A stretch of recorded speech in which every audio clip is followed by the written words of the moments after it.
Right. Rafi గారు please continue అండి. Sir నమస్కారం మీకు, అలాగే లక్ష్మణ్ గారికి, సార్ నమస్తే. అందరు కూడా నమస్కారం.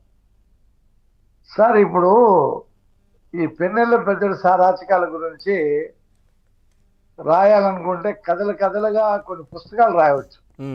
వాళ్ళు చేసిన అరాచకాలు అన్నీ ఇది కాదు. కుంకబ్జాలు కానివ్వండి, మర్డర్లు కానివ్వండి, లేకపోతే ఆర్థిక దోపిడీ కానివ్వండి, లేకపోతే మహిళల్ని లోపరుచుకోవడం కానివ్వండి, అతను వాళ్ళిద్దరూ వాళ్ళ చుట్టూ ఉండేటువంటి గ్యాంగ్.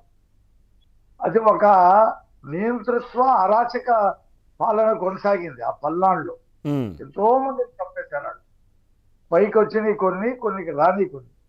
ప్రజలు భయభ్రాంతులతో బతికారు సార్. అక్కడ కొన్ని కుటుంబాలు అయితే ఆ పిన్నెల్లి సోదరుల దురాఘాతాలు తట్టుకోలేక ఆ మాచర్ల నుండి వదిలేసి వెళ్ళిపోయారు. అవును అవును, హైదరాబాద్ వెళ్ళిపోయారు, గుంటూరు వచ్చి శిబిరాల్లో తలదాచుకున్నారు, విజయవాడ వచ్చారు కొంతమంది. కొంతమంది ఆస్తులు, వ్యాపారాలు, షాపులు వదిలేసి ఎక్కడికి వెళ్ళాలంటే అక్కడికి వెళ్ళిపోయారు. ఎంత తీవ్రమైనటువంటి అరాచక పాలన జరిగిందో దాన్ని బట్టి మనం అర్థం చేసుకోవచ్చు. ప్రజలు ఊర్లే వదిలి వెళ్ళిపోవటం అంటే ఇక్కడ ఉంటే మనం బతకలేమనేటువంటి పరిస్థితే కదండి. అంటే అక్కడ చట్టం కానీ, అక్కడ ప్రభుత్వం కానీ మనకి రక్షణ ఇప్పించలేదు. వీళ్ళు ఏదనుకుంటే అది చేయగలరు. ఎంతో మందిని చంపారు, మనల్ని కూడా చంపుతారు. ఇక్కడ స్వేచ్ఛ లేదు, ఇక్కడ రాజకీయ పార్టీలు మనుగడ లేదు, మళ్ళీ ఆదుకునేవాడు లేడు అనేటువంటి నిర్ణయానికి వచ్చిన తర్వాతే కదా వాళ్ళు వెళ్ళిపోతారు. 5 సంవత్సరాలు సార్. మళ్ళీ ఎన్నికలు జరిగి ఫలితాలు వచ్చిన తర్వాత వాళ్ళు ఆ గ్రామాలకి ఆ మాచర్లో వచ్చారు. అక్కడ వీళ్ళ పేరు చెప్పుకొని ఆకు రౌడీలు చేసినటువంటి దౌర్జన్యాలు అన్నీ కాదు. ఇప్పుడు మా పార్టీ వాళ్ళకి ధీటైనటువంటి బ్రహ్మారెడ్డిని పెట్టాం కాబట్టి ప్రజలు ఆత్మవిశ్వాసంతో ఓటేసి వాళ్ళని ఓడించారు. లేకపోతే అసలు ఎలక్షన్ కూడా జరిగేది కాదు. అదే కదా బ్యాలెట్ బాక్సులు పలగొట్టడానికి కారణం అదే కదా.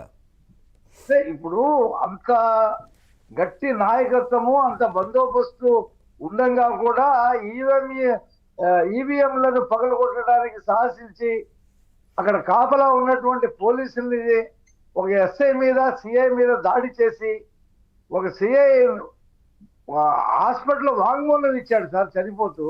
ఒక మహిళ పైన కూడా దాడి జరిగింది కదా సార్ అక్కడ. ఆ మహిళ మీద కూడా ఒకరిద్దరు మహిళలు సార్, చాలా మంది మీద మహిళల మీద దాడి చేశారు. అమ్మాయి పేరు అనుష, ఏదో గుర్తు రావట్లేదు.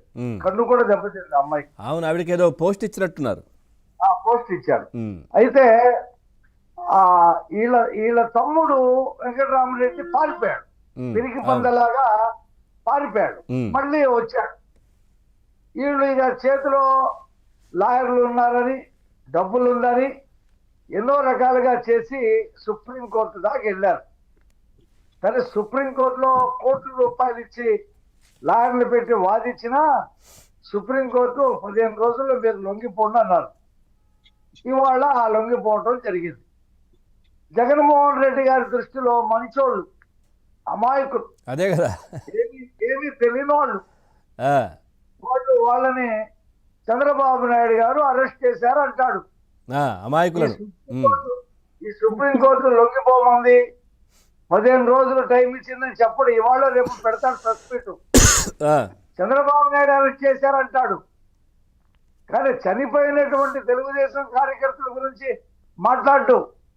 ఏనాడు నోరు మెదపడు. వాళ్ళు తెలుగుదేశం కదా, సామాన్య వ్యక్తులైతే వాళ్ళ దగ్గర కూడా మళ్ళీ పరామర్శకో ఏంటో దేనికో వెళ్ళి హడావిడి చేసేవాడు. ఇప్పుడు చంద్రయ్యని రోడ్డు మీద కోడిని కోసినట్టు కోశారు సార్. జై జగన్ అని చెప్తే వదిలేస్తామని చెప్తే చంద్రయ్య చెప్పలా, జై తెలుగుదేశమే అన్నాడు.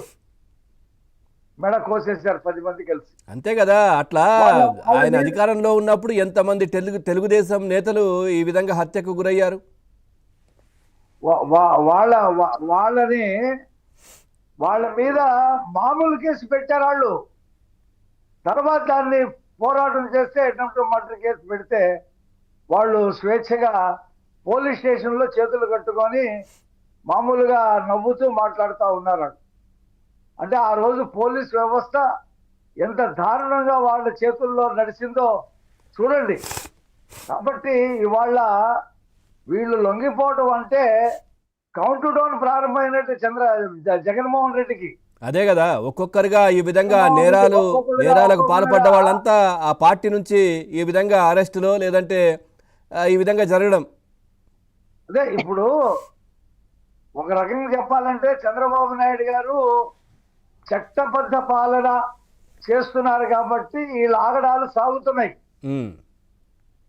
చంద్రబాబు నాయుడు గారు ఏంటంటే కక్ష సాధింపు చర్యలుగా ప్రభుత్వం ఉండకూడదు, అదేదైనా ఉన్నా అంటే చట్టబద్ధంగా ఉండాలా, చట్టపరమైనటువంటి చర్యలే తీసుకోవాలని చెప్పి నిర్ణయం తీసుకున్నాడు.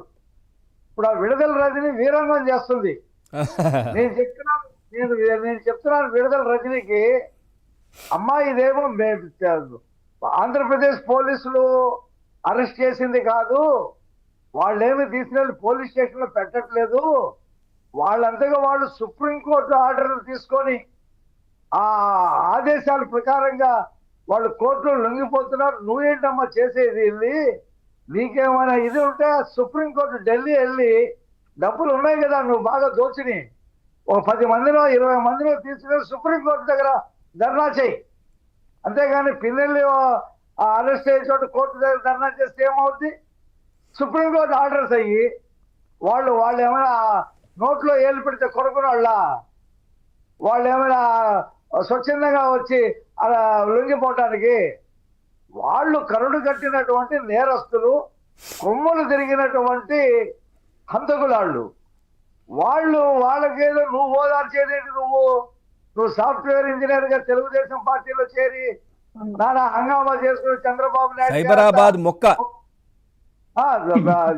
గొప్పోడు లేడు, నేను సైబరాబాద్ మొక్కని, నేను సైబరాబాద్ పువ్వుని అని చెప్పి మాట్లాడి బేరాలు పెట్టుకొని నువ్వు వైసీపీలోకి వెళ్ళి మంత్రి అయిన దానివి. పిల్లలు వాళ్ళ అరాచకాలు నీకేం తెలుసమ్మా? నువ్వు అక్కడ మాచర్లో బతికుంటే, నువ్వు రాజకీయాల్లో చేరకుండా బతికుంటే, నువ్వు సంపాదించిన ఆస్తి అక్కడే నువ్వు బిల్డింగ్లను కొనుంటే అప్పుడు వాళ్ళకు తడగా ఏంటో చూపించేవాళ్ళు నీ మీద.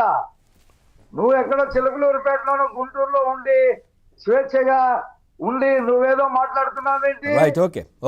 వాళ్ళ గురించి తెలుసుగా. ఇంకోటండి, ఈమె 2 కోట్ల రూపాయలు తీసుకుంది ఒక క్రషర్ దగ్గర, 10 లక్షల రూపాయలు వీళ్ళ మరిది తీసుకున్నాడు, 10 లక్షలు ఈమె పిఏ తీసుకున్నాడు.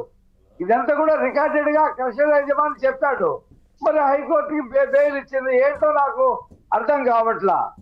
కాబట్టి ఆ బెయిల్ క్యాన్సిల్ చేస్తూ చేయమని చెప్పి ఆంధ్రప్రదేశ్ ప్రభుత్వం ఇందాక కట్ అయింది లక్ష్మణ్ గారు నెట్వర్క్ కట్ అయింది సార్. లక్ష్మణ్ గారు, సో ఏంటి దీంట్లో మాచర్ల ఈ ఫ్యాక్షన్ రాజకీయం గురించి మీకు ఇందాక మనం మాట్లాడుతుంటే కట్ అయిపోయింది సార్, కంటిన్యూ.